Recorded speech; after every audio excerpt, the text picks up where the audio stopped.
안녕하세요. 오부장입니다. 오늘 네 번째 시간이에요.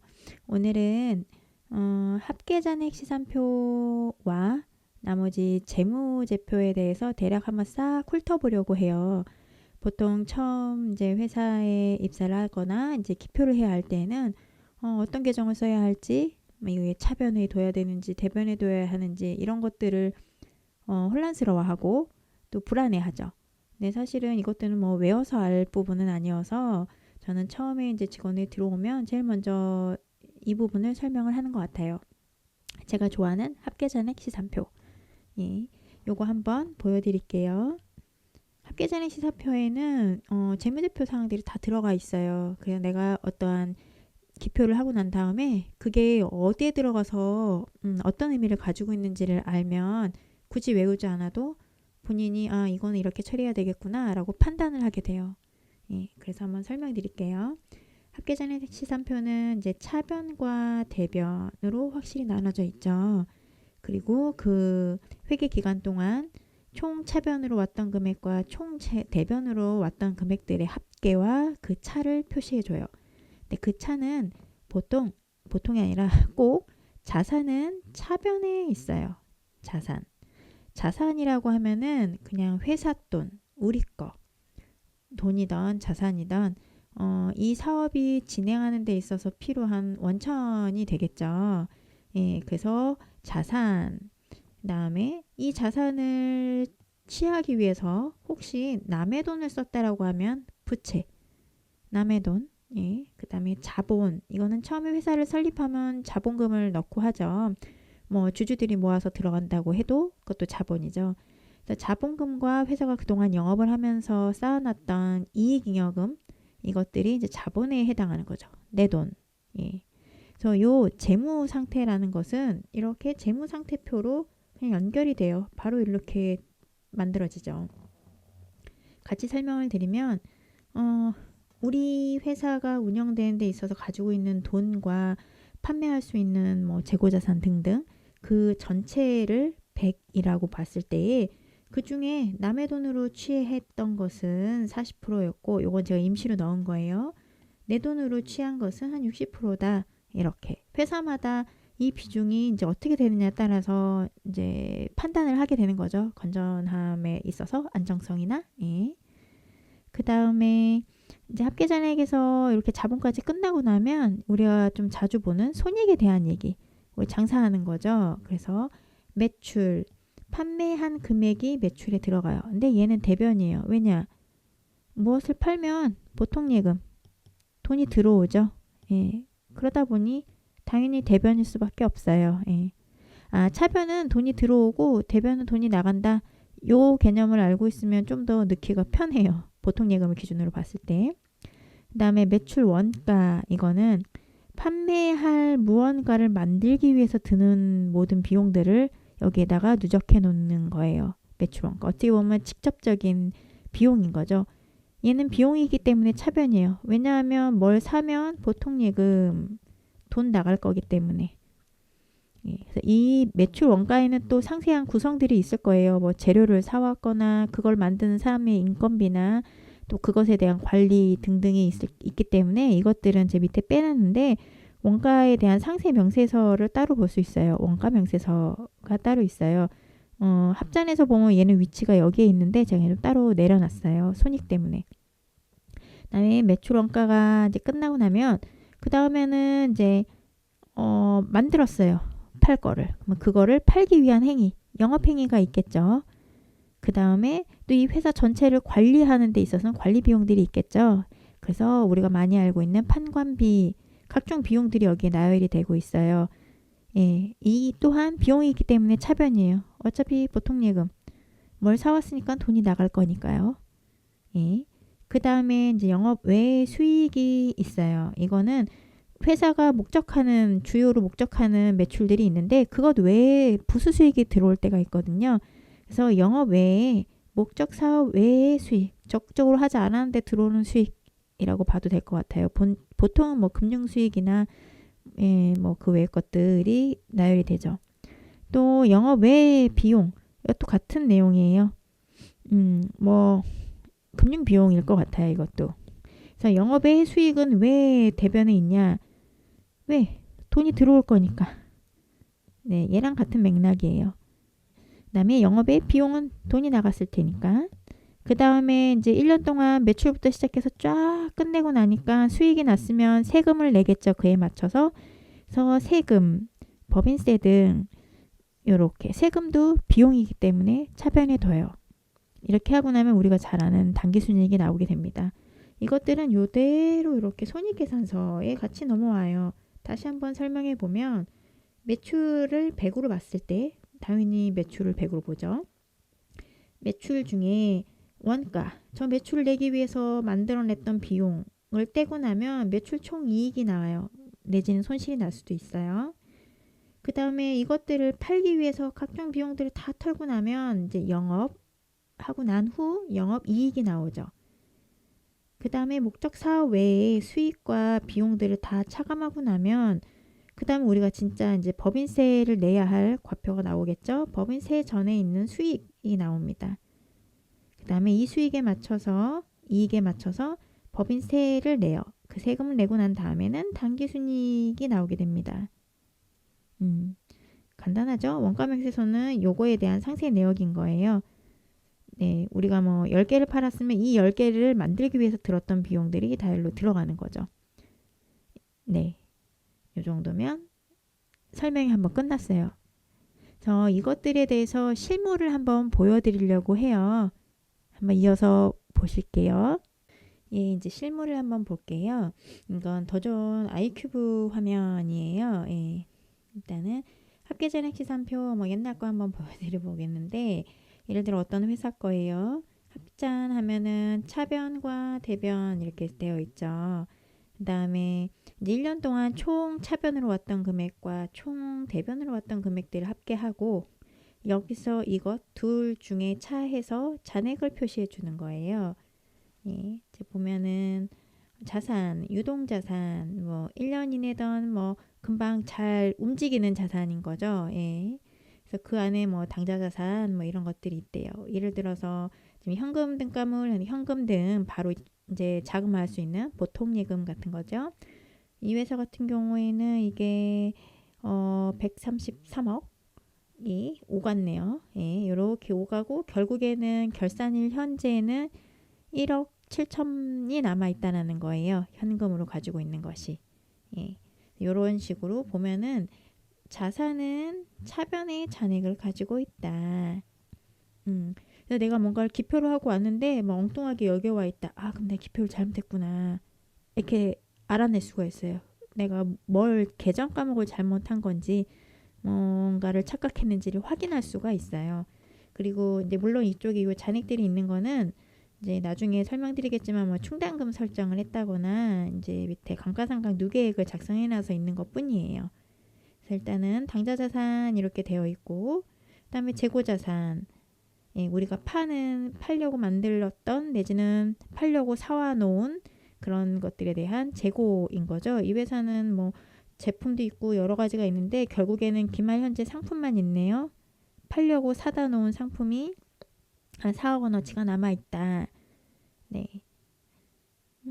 계정 과목만 많지 사실 개념은 다 똑같아요. 예. 그 다음에 비유동자산 이게 잘 움직이지 않는 자산이에요. 그러니까 1년 이내에든 뭐든 이렇게 쉽게 움직이지 않을 것 같은 자산들 투자자산 뭔가를 투자했나 봐요. 어려운 단어. 예, 일단 아마 이제 좀 영향력이 있는 법인에 투자가 되어 있는 것 같고요. 그다음에 유형자산 우리가 잘 아는 토지나 건물, 뭐 시설 등등 예, 이런 고정자산들이 유형자산 안에 들어가 있어요. 그래서 이것들을 취했던 금액이고 이것들은 고정자산은 뭐 이제 상각이라는 걸 하죠. 몇 년에 걸쳐서 그 가치를 나눠서 적용을 하기 때문에 이렇게 누계해 놨어요. 이것들은 다 비용 처리가 된 거예요. 감가상각비로.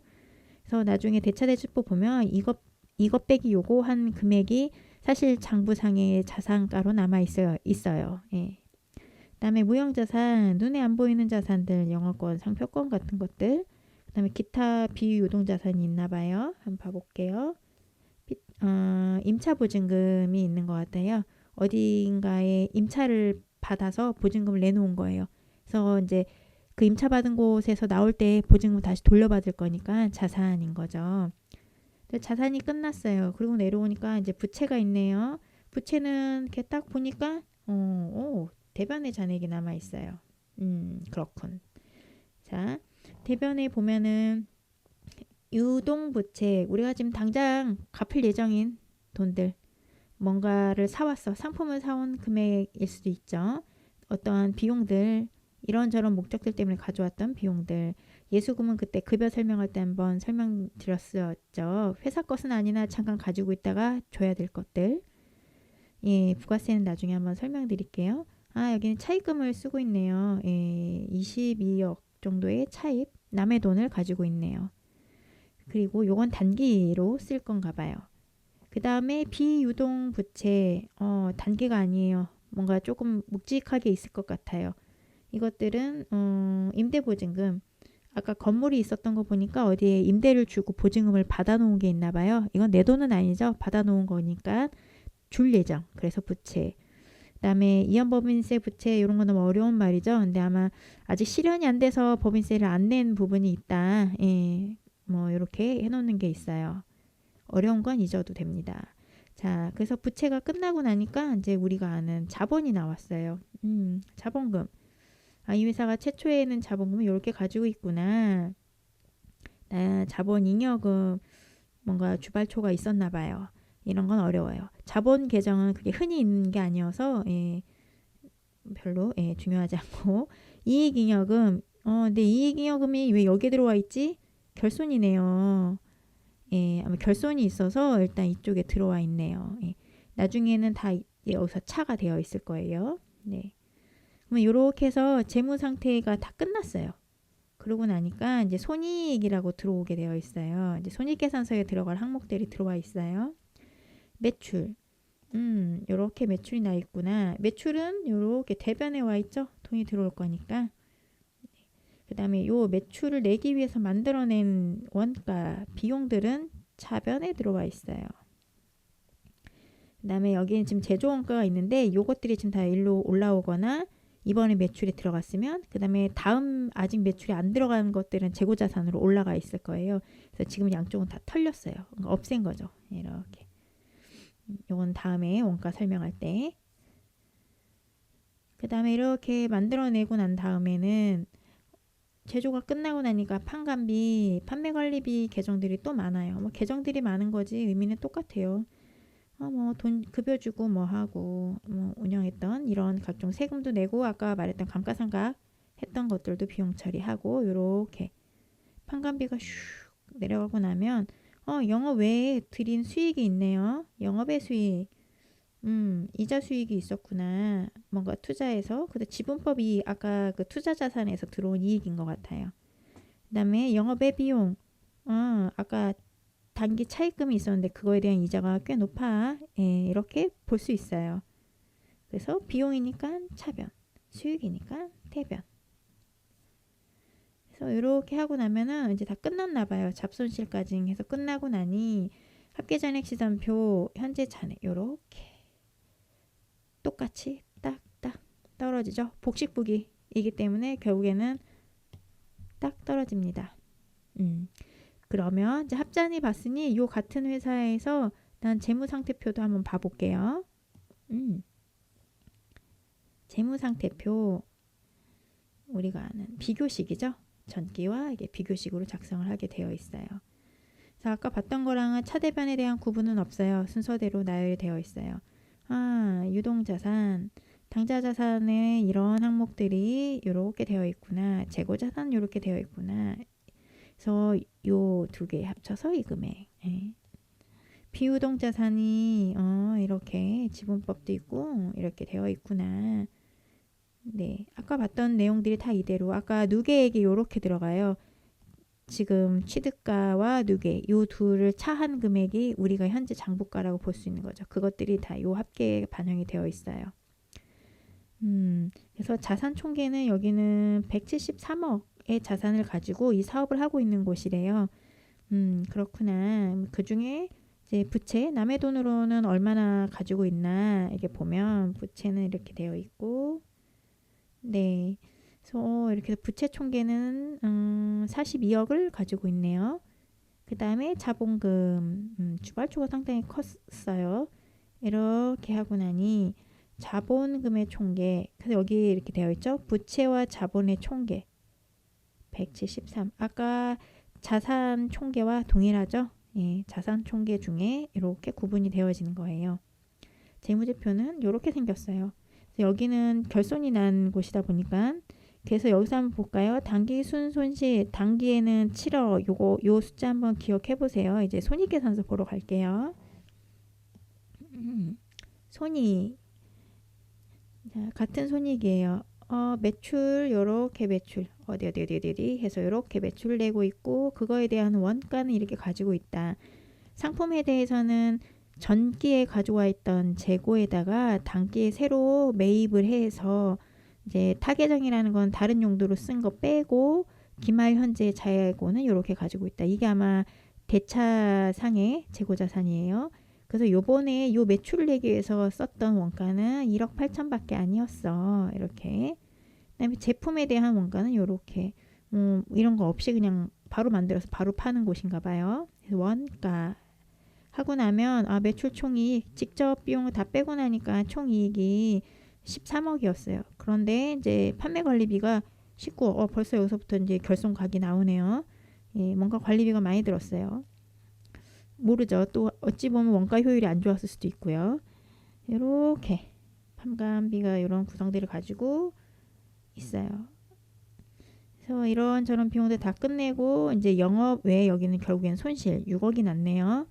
그 다음에 영업의 수익, 그 다음에 영업의 비용을 다 치고 난 다음에 총 손실은 7억이래요. 근데 이제 손실이 났으니까 법인세도 낼 일이 없어서 빵원. 단기 순손실 1억 7천. 이것은 아까 봤던 재무상태표의 요 금액과 동일하죠. 예, 아마 결손금을 누계했으면 요 차익과도 동일할 거예요. 네, 요렇게 생겼어요. 그래서 막 보기에는 어려워 보이기는 해요. 안에 있는 계정들이 많아서 그런 거지 기본적으로 개념은 다 비슷하다. 비슷하다가 아니라 똑같다. 예. 그래서 여러분들도 이제 일하면서 많이 다뤄보시면 또 개인적으로도 요새 투자들 많이 하시잖아요. 그래서 투자할 때 어떤 회사의 재무 상태나 이런 것들을 확인하실 때에도 도움이 될 거예요. 우리 회사 좀 잘 굴러가고 있는 건가? 아주 좋은 원가를 가지고 있는 건가? 계속 분석을 할 수 있어요. 그리고 그것을 하는 게 우리의 일이기도 하고요. 오늘 여기까지 하고요. 다음에 또 올릴게요. 안녕. 감기 걸렸어요.